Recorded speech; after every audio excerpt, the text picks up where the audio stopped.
আসসালামু আলাইকুম রহমতুল্লাহ বারকাত। আশা করি সকলে ভালো আছেন। খুবই একটি গুরুত্বপূর্ণ মেসেজ, সেটি হলো আমরা দেখতে পাচ্ছি বিশেষ করে জামাত এবং বিএনপির মধ্যে যে নীরব উত্তাপ, সেই উত্তাপটা কিন্তু অলরেডি সামনে চলে আসতেছে। সেই উত্তাপের জায়গা থেকে বিএনপি একটি জিনিস জানতে পেরেছে এবং কি ছাত্র সমাজের নামে বিশেষ করে এখানে জামাতের যেসব বেশি ভূমিকা তাদের ছিল, সেখানে বিএনপিও ছিল। বিএনপিও কিন্তু হয়তো বা ভাবলো জামাত আর আমরা একই সাথে আছি, কিন্তু সেটি নয়। মূল কথা হলো সমন্বয়কের মধ্যে বেশিরভাগ ছেলেগুলো একটু জামাতিপন্থী এবং বর্তমানে যে জামাতের একটি রাজনীতিক, যে তাদের পূর্বের যে রাজনীতি চক ছিল সেটা তারা কিন্তু ভিন্ন করেছে। সে ভিন্নটা হলো তারা এখন কিন্তু আগের ধারাতে নেই, তারা সাময়িক একটু চরিত্র পরিবর্তন করেছে এবং তারা কিন্তু চাচ্ছে যে বিএনপির সাথে তারা স্টে করবে না তাদের পুরনো কিছু প্রতিশোধের জন্য। আর এইদিকে জাতিকে বুঝাবে যে -2 ফর্মুলার মতো পুরনো যে 111-এর যে ফর্মুলা, সেই ফর্মুলার জন্য জনসাধারণের ভিতরে ঢুকে বিএনপি এবং আওয়ামী লীগ দুটি দলই খারাপ। এবং কি আমরা দেখতে পাচ্ছি যে জামাতের যে আমির শফিকুর রহমান, তিনি আওয়ামী লীগকে এবং বিএনপিকে একটা নোংরাভাবে শব্দ উচ্চারণ করেছে। আর ওনারা এখন নিজেদেরকে খুব স্বচ্ছ এবং পরিষ্কার এদেশের রাজনীতির জন্য মনে করতেছে। মানুষের প্রতি হঠাৎ খুব দরদ এবং খুব মায়া কান্না দেখাচ্ছে, মানবতার কথা বলতেছে। এখন সবচেয়ে বড় কথা হলো বিএনপির জন্য যে সবচেয়ে বড় চ্যালেঞ্জ, আওয়ামী লীগ ভোটের রাজনীতিতে যে ভোট সামনে হবে সেটির প্রক্রিয়াটা তা কেমন হবে। বিএনপি থেকে যদি জামাত সরে যায়, হয়তো ভাবলেন জামাত কী করবে, জামাত সরমনের বিশ্ব আরও কয়েকটি ইসলাম সমমানব পদ আছে, তাদের মাধ্যমে তারা কিন্তু চাচ্ছে যে রাষ্ট্রের মধ্যে তারা সরকারের শাসন বাট্টা নেওয়ার জন্য, এবং সেটাতে তারা ইউনুসকে ব্যবহার করার সর্বত চেষ্টা করতেছে। বিএনপি কিন্তু বিভিন্ন ধরনের রাজনৈতিক মাইরের কারণে, বিশেষ করে 5ই আগস্টের পরে যে হত্যাকাণ্ডগুলো যেগুলো করেছে, সেগুলো ইউনূস এবং তার মতাদর্শের মানুষগুলোর কাছে সেগুলো কিন্তু রেকর্ড আছে, কিন্তু তারা কথা বলতেছে না। কারণ বিএনপি যদি কথা বলে তাহলে কিন্তু ইউনূস সেগুলোকে সামনে নিয়ে আসবে। এবং শান্তির জন্য যে নোবেল পেয়েছে, সেই শান্তির নোবেল পাওয়া মানুষ বাংলাদেশের ক্ষমতার মসনদ ব্যবহার করেছে।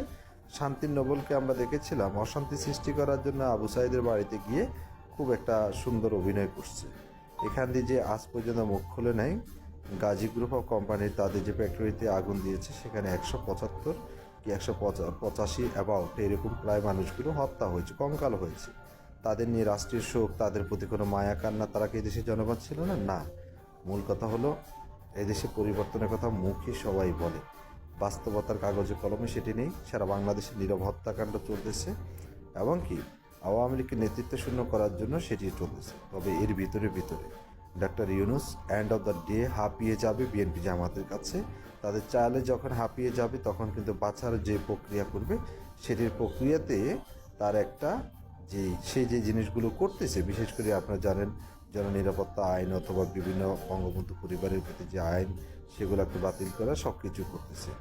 ইউনূস শেষ পর্যন্ত একটি চক দিয়ে দেবে যে আমি যে জিনিসগুলো করলাম, ইউনূস এগুলো করার, সংবিধানে হাত দেওয়ার তার কোনো এখতিয়ার নাই সংবিধান অনুযায়ী, কারণ সে সাংবিধানিকভাবে নয়, কারণ এটি ব্যাখ্যা ভিন্ন আছে। আর আরেকটা কথা বলতে চাচ্ছি, সেটি হলো আমরা চাচ্ছি জামাত এবং বিএনপি ভিন্নভাবে রাজনীতি করুক, তাহলে রাজনীতির চর্চাটা বাংলাদেশের জন্য ভালো হবে। আওয়ামী লীগ অথবা অন্য কে ক্ষমতা আসবে সেটা সময় বলে দিবে। তবে জামাত থেকে যখন বিএনপি বের হয়ে যাবে, বিএনপির রাজনীতির সক্ষমতার জায়গায় বিদেশিদের কাছে, বিভিন্ন দেশের কাছে বিএনপির একটি সুন্দর রাজনীতি দল হিসেবে পরিচয় দিতে পারবে। কারণ বাংলাদেশের মধ্যে জামাত হলো এটি একটি ক্যান্সার, এই ক্যান্সার যেখানে লাগবে সেখানে শেষ। রাষ্ট্রের এই সংবিধানের জন্য, মানচিত্রের জন্য এই দেশদ্রোহীগুলো কোনো রাষ্ট্রের মানুষের দায়িত্ব নেবে, এটি প্রশ্ন চিন্তা করা যায় না। তো সেই জন্য বলি যে যখন বিএনপি জামাত ভিন্নতরভাবে যাবে, তখন আওয়ামী লীগ রাজনীতি পাবে, যখন মাঠে রাজনীতিক ভোট অংশগ্রহণ করবে, সেই ভোটের মধ্যে গত 15 দিনের আমলনামায় জামাত এবং বিএনপির ভোট ভাগাভাগির পরে পরবর্তীতে সেখানে ওভারকাম করবে আওয়ামী লীগ। যদি বিএনপি জামাত যদি বিক্ষিপ্ত রাজনীতি দল করে যদি আপনার নির্বাচন করে, আওয়ামী লীগ না হলো আওয়ামী লীগের ক্যালকুলেশনে 170 থেকে 75 সিট পেয়ে যাবে, বাকিগুলো জামাত, বিএনপি, জাতীয় পার্টি, XYZ। এতটুকু চিন্তা করে হয়তো আপনি চিন্তা করতেছেন যে আমরা স্বপ্ন দেখতেছি, স্বপ্ন না, এটি হলো বাস্তবতা। আর বাকিটা সময়ের মাধ্যমে পরীক্ষিত হবে, সময়ের মধ্যে বোঝা যাবে নির্বাচন কবে দিচ্ছে, কতটুকু চাপ, কোন দল কার সহযোগিতা কি করতেছে, এটি সময় বলে দিবে। তো ইনশাল্লাহ সময়ের উপরে ছেড়ে দেন। আর ডাক্তার ইউনূসকে শান্তির প্রতীক যারা বলেন, যে শান্তির প্রতীকে আজকে দেশের মধ্যে আদালতে গিয়ে মামলা করা, থানার পুলিশের নিরাপত্তা চায়, পুলিশের নিরাপত্তা পর্যন্ত নাই, এই শান্তির প্রতীক এদেশের মধ্যে অশান্তির যে আগুন লাগিয়েছে, সেটি একটি নির্বাচনের মাধ্যমে ইনশাল্লাহ এটির একটি পর্যায়ে শেষ হবে। ইনশাল্লাহ আমরা এদেশের শৃঙ্খলা শান্তি ফিরে আসুক সেটি চাই। কোনো বিন্দেশিদের এজেন্ট এবং কোনো রক্তচোষাদের এদেশের উন্নতির স্বপ্ন দেখাবে, সেটি কল্পনা করেন যারা ভাবেন তারা ভুল করবেন। এটি ভাবার কিছু নাই। অসাংবিধানিকভাবে যারা আছে, অবৈধ যারা আছে, তাদের কাছ থেকে এদেশের কোনো কিছু বৈধভাবে অর্জন সেটি কল্পনা করা যাবে না।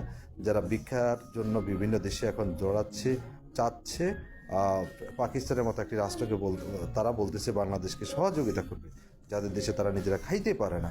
সো এখন পানি হয়ে গেছে, রাষ্ট্রটাকে একটা মানে একটা পানি রাষ্ট্র করার চিন্তা করতেছে, বাট এটি হতে দেওয়া যাবে না।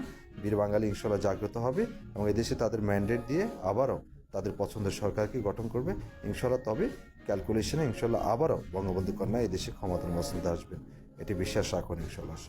জয় বাংলা, জয় বঙ্গবন্ধু।